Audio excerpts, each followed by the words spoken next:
আজ মারাত্মক গরম পড়ার পরে ট্র্যাকস্যুট পরে এসেছিলাম, তাই জন্যে অপমানিত হয়ে বসেছিলাম। বসে বসে ভাবছিলাম এটা আমি কী করে ফেলেছি। আজকে ট্র্যাকস্যুট পরে এসে বহুত বড় ভুল করে ফেলেছি। তো এরকম আর করা উচিত হবে না।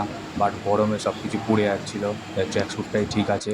তারপরে স্যার চলে যাওয়ার পর আমি ভাবতে শুরু করে দিলাম যে এত গরমে অফিস আসাটা কি ঠিক হবে না হবে, সেটা এলোপাতাড়ি ভাবছি। এদিক ওদিক বাড়িঘর দেখছি, কী করব বুঝতে পারছি না।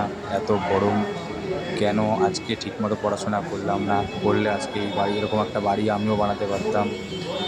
সেটাই এলোপাতাড়ি ভাবতে ভাবতে কী করব ভেবে পাচ্ছিলাম না বলে কিছুক্ষণের জন্য সকালে দুপুরে যা যা খেয়েছিলাম সেগুলোকে একটু হজম করার জন্য এদিক ওদিক হাঁটাচলা করছিলাম।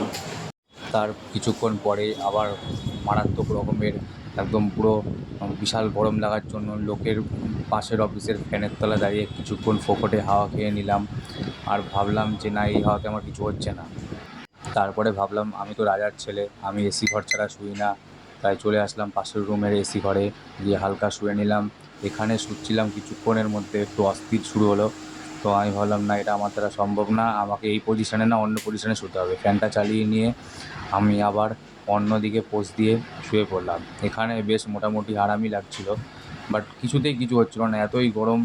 আমার শুতে প্রবলেম হচ্ছিল। তাই আমি এদিক ওদিক নানা রকমভাবে পোজ দিয়ে ঘুরে একটু শোয়ার চেষ্টা করলাম, কিছুতেই ঘুম আসছে না।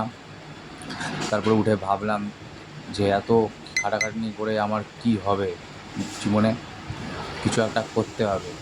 তো আমি আবার কি করব বুঝতে পারছিলাম না। তো আমি আবার শুলাম, শুয়ে মাথায় হাত দিয়ে নারায়ণের মতো কিছুক্ষণ ভাবলাম, ভেবে বললাম এবার বাড়ি যাই, বাড়ি যাওয়ার সময় হয়ে গেছে।